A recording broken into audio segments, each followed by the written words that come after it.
እብዱ ሞተረኛ በኢትዮጵያ።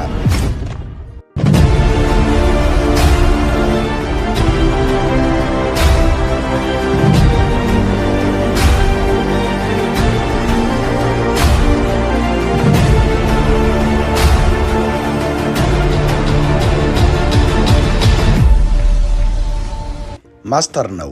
በቴኳንዶ የስፖርት ዘርፍ የጥቁር ቀበቶ ላይ የደረሰ ሰውነቱ እንደ ፕላስቲክ የሚተጣጠፍለት አብነት ከበደ ይባላል። የሚያሳያቸው ትርኢቶችና የሞተር ላይ ድንቅ ድርጊቶች ብዙዎችን እያስገረመ ይገኛል። የዚህ የቴኳንዶና የማርሻል አርት ባለቤት የሞተር ላይ ትርኢት እጅግ በጣም የሚያስገርም ነው ብሎ ብቻ ማለፍ አይቻልም። ለዚህ የሞተር ላይ ትርኢት ፈጽሞ የማያመችና የአገልግሎት ስሪቱም ለጭነትና ለቀላል መንገድ ጉዞ ብቻ ተብሎ የታሰበ ሞተር ሳይክል ላይ እንዳሻው መሆኑ አጃይብ ነው። ይህን ለቀላል ወይም ለአጭር ርቀት ጉዞ ተብሎ ታስቦ የተሰራን ሞተር ከስሪቱና ከተመረተበት አገልግሎት ውጪ እንደ ሸማ ሲያጣጥፈው ላየ መገረሙ አይቀርም። አብነት አገልግሎቱ በማይመችና ለስፖርት ባልሆነ ሞተር ሳይክል ይዞ እንዲያ ሲያጣጥፋት ተመልካች መዝናናት ብቻ ሳይሆን ሰቀቀንም ያገኘዋል።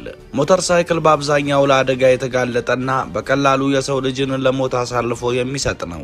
መዲናይቱ አዲስ አበባ ተቸግራ አትንዱብኝ ሁሉ ብላ ነበር።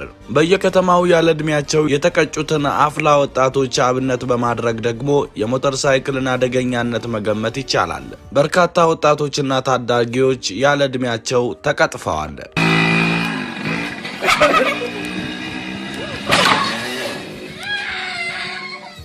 የሞተር ሳይክል ስፖርት እጅግ ተወዳጅ ከሆኑ ስፖርቶች መካከል አንዱ ቢሆንም የስፖርት ማሳያ ስፍራውና ተወዳዳሪዎቹ የሚጠቀሙበት የተለያዩ ራስን መጠበቂያ መንገዶች በስፖርቱ የሚመጣውን የከባድ ጉዳት መጠን ይቀንሳል።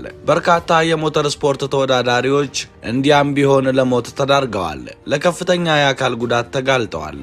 የአብነት ከበደ ተግባር ለየት የሚያደርገው እንግዲህ እዚህ ጋር ነው። ምንም አይነት የሴፍቲ ቁሳቁስ ሳይጠቀም ሞተሮቹን ሲያጣጥፈው ላየ ማድነቅም መሳቀቅም አብሮ ሊሰማው ይችላል። የደቡብ ክልል ፍሬ የሆነው አብነት የተለያዩ የሞተር ላይ ትርኢቶችን ከማሳየቱ በፊት እጅግ በጣም የሚታወቅበት ስራው የማርሻል አርት ነው። በዚህ ሙያው የተለያዩ ስልጠናዎችን የሚያሰለጥን ሲሆን በተለይ ግን በማህበራዊ ሚዲያ እየታወቀ የመጣው በሞተር ላይ በሚያሳየው የተለዩና ሊሞከሩ ከባድ በሆኑ ትርኢቶች ነው። የተለያዩ ባህላዊ አልባሳትን እየለበሰ አብዛኛውን ጊዜ ደግሞ በሀገሩ ባንዲራ እያሸበረቀ ቲሸርቶችን በመልበስ የሚያሳያቸው ትርኢቶች ወይ ግሩም እያሰኘለት ይገኛል። አብነት ምንም